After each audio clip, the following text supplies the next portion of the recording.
बिस्मिल्लाहिर्रहमानिर्रहीम, अस्सलाम वालेकुम जी। मैं नजमुल हसन बाजवा हूं। नाज़रीन कराम, आज 26 जनवरी है और इतवार का दिन है। नाज़रीन, जिस दिन इमरान खान को सजा सुनाई गई, इमरान खान और बुशरा बीबी को अलकादिर ट्रस्ट केस के अंदर, उस दिन दो काम बड़े अजीबो गरीब हुए। एक तो ये कि तमाम रिपोर्टर्स को, जो कि खास रिपोर्टर्स हैं, खास जगह की नुमाइंदगी करते हैं, उन रिपोर्टर्स को स्पेशल परमिशंस दिलवाई गई और उनको कमरा अदालत के अंदर बिठाया गया, जिन्हें इमरान खान ने कहा था कि आज तो बड़े बंदर भी आए हुए हैं। आपको याद होगा। अच्छा, इन रिपोर्टर्स के जिम्मे एक अहम तरीन काम लगाया गया था और वो ये था कि जब सजा सुनाई जा रही हो, खास तौर पर जब बुशरा बीबी को सजा सुनाई जाए, तो आपने करना यह है कि आपने नोट करना है इमरान खान के फेशियल एक्सप्रेशंस को और उन्हें नोट करके फिर बाद में बाहर आके उनको रिपोर्ट भी करना। यह बड़ा अजीबोगरीब मामला था और यह बड़ी अजीबोगरीब ड्यूटी लगाई गई थी, क्योंकि इमरान खान तो अपनी सजा एक्सपेक्ट कर रहे थे। इमरान खान क्यों ही वरिड होते, या क्यों ही खास तौर पर जब बुशरा बीबी, कहा गया था जब बुशरा बीबी को सजा सुनाई जाए ना, उस वक्त आपने गौर करना और बाहर आकर कस्में कुराने उठा के कहना इमरान खान बड़ा परेशान था जब बुशरा बीबी को सजा सुनाई गई। और हुआ भी यूं ही कि जो ही बुशरा बीबी को सजा सुनाई गई, ये बात दुरुस्त है कि इमरान खान को जब सजा सुनाई गई तो वो हंस रहे थे, लेकिन जब बुशरा बीबी की बारी आई तो इमरान खान को थोड़ा बुरा लगा, अजीब लगा, उनको परेशानी भी हल्की सी हुई और इस बात के ऊपर बाद में सीरीज ऑफ प्रोग्राम्स भी हुए।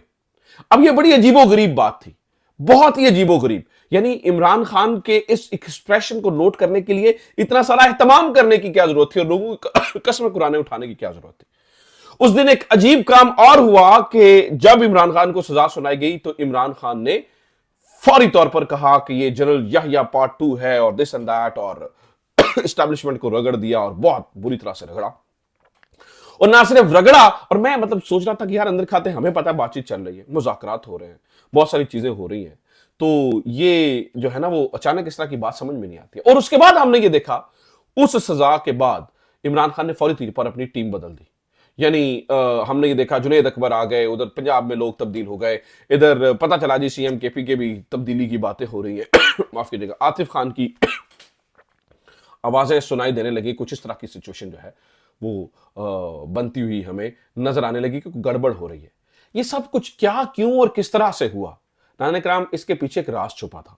और जब वो आपको बात समझ में आएगी तो आपको अंदाजा, ये जो सारे डॉट्स है ना, आपको कनेक्ट होते हुए नजर आएंगे। हुआ ये कि नाज़रीन कराम, ये सारा तमाशा इसलिए हुआ कि इमरान खान को इस बात की यकीन दहानी करवाई गई थी मुख्तलिफ मीटिंग्स के जरिए, मुख्तलिफ लोगों के जरिए, खास तौर पर जिसमें अली अमीर खान गंडापुर भी थे और भी बहुत सारे लोग इमरान खान के पास आते थे, जो कि वहां का मैसेज लेके आते थे और वो कहते थे खान साहब, जब इमरान खान कहता था कि यार जब मेरे से आपकी बातचीत चल रही है तो मैं ये कह रहा हूं कि हमारे बेगुनाह लोगों को छोड़ें और आप मेरे ऊपर जो है वो झूठे मुकदमे और ये सारी चीजें मजीद डालते चले जा रहे हैं। तो इस तरह से बातचीत और ये सजाएं, मुकदमे ये साथ साथ नहीं चला करते हैं। तो इन्होंने गुडविल जेस्चर के तौर पर दूसरी तरफ से ये यकीन दहानी करवाई गई थी कि ऐसा करते हैं कि इमरान खान साहब को सजा हो जाएगी, लेकिन ये यकीन दहानी करवाई गई मुख्तलिफ तरीकों से और खास तौर पर अली अमीन खान गंडापुर ने भी उस तरफ से आई हुई बात की यकीन दहानी करवाई थी कि बुशरा बीबी को सजा नहीं होगी, बुशरा बीबी को सजा नहीं होगी, आपको सजा हो जाएगी। लिहाजा इमरान खान अपनी सजा को एक्सपेक्ट कर रहे थे और बुशरा बीबी की सजा को एक्सपेक्ट नहीं किया जा रहा था। इमरान खान बिल्कुल एक्सपेक्ट नहीं कर रहे थे, लेकिन ऑल टुगेदर अचानक फैसला साजों का जहन तब्दील हुआ और उन्होंने कहा नहीं, बुशरा बीबी ने सजा देनी है। और इसीलिए नाज़रीन कराम इन तमाम लोगों को भेजा गया और इसीलिए कहा गया कि जब इमरान खान, बुशरा बीबी को सजा होना, आपने इमरान खान के चेहरे को नोट करना है, क्योंकि ये ऑब्वियसली एक अनएक्सपेक्टेड चीज थी इमरान खान के लिए, क्योंकि दूसरी तरफ से गारंटियां दी जा रही थी और कहा जा रहा था कि ठीक है हम ट्रूस करते हैं और वो कुछ इस तरह की सूरत हाल हो कि आपकी जो सजा है वो तो होगी, लेकिन हम गुडविल जेस्चर के तौर पर अभी बातचीत की जारी रखने के लिए हम ये करते हैं कि बुशरा बीबी को सजा नहीं दी जाएगी। लेकिन जब वो सजा हुई और ऑब्वियसली इमरान खान के लिए बहुत अनएक्सपेक्टेड था, उस चीज को नोट करवाया गया और उसके ऊपर प्रोग्राम्स करवाए गए। ये दो तरफा वार इमरान खान के ऊपर किया गया। अब इमरान खान को समझ आ चुकी थी कि कुछ ना कुछ गड़बड़ है, इधर भी उधर भी कोई ना कोई चीज चल रही है, कोई ना कोई तो है जो या गलत बयानी कर रहा है या साइड कोट रहा है या कुछ। तो इमरान खान ने अपने अंदर लोगों को तलाश करना शुरू की। कुछ निचली सतह पर इमरान खान को पता भी चला कि एक लोग ऐसे मौजूद हैं जिन्हें गद्दार की कैटेगरी में लाया जा सकता है, लेकिन इमरान खान ने पूरे प्रोसेस को डाउट किया और समझ आ गई कि जो ऊपर बातचीत चल रही है उस प्रोसेस को ट्रस्ट नहीं किया जा सकता, अपने बंदों को भी ट्रस्ट नहीं किया जा सकता है। मैं ये तो नहीं कहूंगा कि इमरान खान अली अमीन गंडापुर को भी गद्दार समझना शुरू हो चुके थे। इमरान खान ने बिल्कुल अली अमीन गंडापुर को गद्दार नहीं समझते, लेकिन इमरान खान को यह बात जरूर पता चल चुकी थी कि कुछ बातें हैं जो मेरे तक सही नहीं आ रही हैं, या वो दूसरी तरफ की साइड ले रहे हैं। या अली अमीन गंडापुर साहब ऑब्वियसली उन्होंने बड़ा साथ दिया इमरान खान का, बहुत ज्यादा चीजें इमरान खान के लिए की, बहुत जगहों के ऊपर साथ दिया। अली अमीन गंडापुर वफा के साथ इमरान खान के साथ खड़ा रहा। लेकिन ये जब वो वज़ीर आला बने तो फिर दो तरह की चीजें भाई, एक इंतजामी जिम्मेदारी और फिर सियासी डायलॉग्स की जिम्मेदारी, फिर अपनी सूबाई हुकूमत की वो जो लोगों की जिम्मेदारी थी, ये सारी चीजें इकट्ठी करना। फिर मुझे लगता है कि इमरान खान को महसूस हुआ होगा कि यार ये ठीक नहीं है।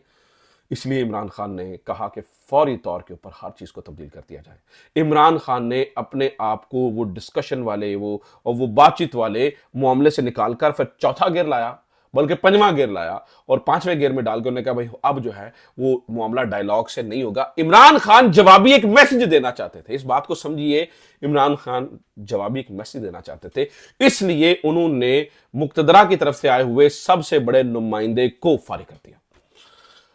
नो मोर टॉक शॉक, कोई आपसे बातशात नहीं होगी। तो वो जो उधर से चीजें हुई थी। अब एक चीज को और नोट कीजिएगा, अली अमीन गंडापुर से मुक्तदरा बहुत ही ज्यादा कंफर्टेबल है बातचीत करने के लिए। अली अमीन साहब उनकी शायद सुनते हैं या जो भी मामला है मुक्तदरा जो है वो बहुत ज्यादा कंफर्टेबल है। आप गवर्नमेंट की माफ कीजिएगा, गवर्नमेंट की कमेटी हो, उधर की लाइन लेने वाले लोग हो, वो अली अमीन की बहुत ज्यादा तारीफें करते हैं। जी अली अमीन तो बात सुन लेता है, गो कि अली अमीन बाहर आके बड़े हवाई फायर करते हैं, लेकिन दो चार मौकों के ऊपर ऐसा साथ दिया ना अली अमीन गंडापुर ने, खास तौर पर जब केपी हाउस के ऊपर छापा पड़ा, उन्होंने कहानी सुना दी, मैं पहाड़ी पे चढ़ गया, मैं वट्टे मारे। फिर जब इस दफा वो भागे और बुशरा बीबी के ये कंसर्न्स थे कि जनाब आप वो मुझे लेके, और फिर खबरें आई कि बुशरा बीबी को जबरदस्ती गाड़ी में डाल के लेके जाया गया। फिर ये भी खबरें आई कि बुशरा बीबी जो है वो उन्होंने केपी हाउस की एनेक्सी में रहने को नाकाबिल कबूल किया और वो कहीं और रहने लगी। और फिर उसके बाद बुशरा बीबी दोबारा पता चला जी वो आ गई है केपी हाउस में, दोबारा से एक बातचीत का आगाज शुरू हुआ। लेकिन बुशरा बीबी की सजा एक टर्निंग पॉइंट साबित हुआ है। इमरान खान को जिस चीज, इमरान खान कहता है यार ये छोटी सी चीज की मुझे बात कर रहे थे, ये उसके ऊपर कायम नहीं रहते हैं। मैं अगली इनकी बातों, इमरान खान कहता है अब बात यह है, वो हामिद मीर साहब ने कहा है, वो कहता है कि मैं कोई फायदा नहीं लूंगा अपनी जात के लिए, मैं ये चाहता हूं कि पाकिस्तान को और पाकिस्तान की कॉन्स्टिट्यूशन को भी फायदा हो, तो मैं सिर्फ अपने फायदे के लिए जेल से बाहर नहीं निकलूंगा। ये सारा नाज़रीन किराम रौला पड़ा हुआ, ये सारी की सारी जितनी लड़ाई है वो सिर्फ और सिर्फ इस नुक्ते के ऊपर है कि इमरान खान कहता है अकेला मैं बाहर नहीं आऊंगा। माफ कीजिएगा। अच्छा, दूसरी तरफ के लोग क्या कहते हैं इस नुक्ते के ऊपर? आपको दूसरी तरफ के लोग भी बयानियां बनाते हुए नजर आते हैं। वो कहते हैं देखिए बुशरा बीबी की हद तक सजा मुअत्तल हो जाएगी, बुशरा बीबी की हद तक सजा मुअत्तल हो जाएगी। यानी वो ये करना चाहते हैं कि बुशरा बीबी की सजा को एज हसनात मलिक साहब ने बड़ा खूबसूरत फिक्रा इसके ऊपर इस्तेमाल किया, एज अ बार्गेन डील करना चाहते हैं कि कोई ना कोई बातचीत हो जाए, कोई बार्गेन किया जा सके, बुशरा बीबी की सजा को भी बार्गेन किया जा सके। इमरान खान समझते हैं कि यार ये ठीक नहीं है, लिहाजा दोनों के दरमियान एक ट्रस्ट डेफिसिट पैदा हो गया है। वो ये समझते हैं कि बुशरा बीबी को हमने इसलिए अंदर रखा है, हाँ ठीक है इन्हें छोड़ देंगे, हम कब कह रहे हैं कि इनको सजा लंबी, जितनी इमरान खान को सजा देनी है इतनी ही बुशरा बीबी को देनी है, तो हाँ इनकी जमानत हो जाएगी। इमरान खान की जमानत बेशक ना हो, अपने सिस्टम से बुशरा बीबी की जमानत करवा देंगे, लेकिन इमरान खान अब किसी भी चीज के ऊपर ट्रस्ट करने को तैयार नहीं बैठे। लिहाजा वो जो डिस्कशन, वो जो बातें और वो सारी चीजें शुरू हो रही थी, अंदर खाते बहुत कुछ हो रहा था, चीजें बहुत एंड तक चली गई थी नाज़रीन, उनके अंदर इस पूरी सूरत हाल की वजह से एक ट्रस्ट डेफिसिट पैदा हो गया है, जो कि मुझे लगता है कि अब बड़ी मुश्किल से ये खलीज जो है वो पुर होगी। क्योंकि खास तौर पर आर्मी चीफ से मुलाकात जो हुई और उस मुलाकात के अंदर बहुत सारी चीजें ऐसी हुई, बहुत सारी बातें ऐसी हुई कि इमरान खान साहब बहुत होपफुल थे कि चीजें जो है ना वो, क्योंकि रिस्पांस मैंने आपको बताया बहुत शानदार 10/10 रिस्पांस, और ये सारी चीजें देंगे। एक तरफ नाज़रीन किराम ये सिलसिला कार जारी और सारी है, दूसरी जानिब मुक्तदरा को बजाते खुद बहुत ज्यादा चैलेंजेस फेस करने पड़ रहे हैं। उनके एक नुमाइंदे हैं मोहसिन नकवी साहब। मोहसिन नकवी साहब जो है वो इस वक्त अमेरिका के दौरे के ऊपर हैं, और वहां पर जो हजीमत का उनको सामना है, जिस किस्म की बेइज्जती वो करवा रहे हैं, रोज नया झूठ, रोज नई कहानी सुनाई जाती है। आज कुछ देर पहले मोहसिन नकवी साहब ने मीडिया से गुफ्तगू की और मोहसिन नकवी साहब ने ये बताया, देखिए कौन कहता है मैं जी एंटी चाइना तकरीब में गया था, मैं तो एक पीआर फर्म थी उनके साथ गया था, हालांकि हमारा दफ्तर खारजा का बयान है, दफ्तर खारजा का बयान कि मोहसिन नकवी साहब उस तकरीब में गलती से चले गए थे। मोहसिन नकवी साहब कहते हैं मैं तो गया ही नहीं सा उस तकरीब दे विच, मोहसिन नकवी साहब ये फरमा रहे हैं कि मैं तो उस तकरीब में ही नहीं गया था। दफ्तर कादा कहता है कि ये भाई साहब गलती से चले गए थे। तो बताइए मुझे कि कसूरवार कौन, किसको कहा जाए कि भाई तुम कसूरवार हो? तो ये सूरत हाल है। फिर मोहसिन नकवी साहब ये बता रहे हैं कि जनाब यहां पर कांग्रेसमैन के दिलों में पाकिस्तान के लिए नफरत भर दी गई है। हालांकि ये बात गलत है।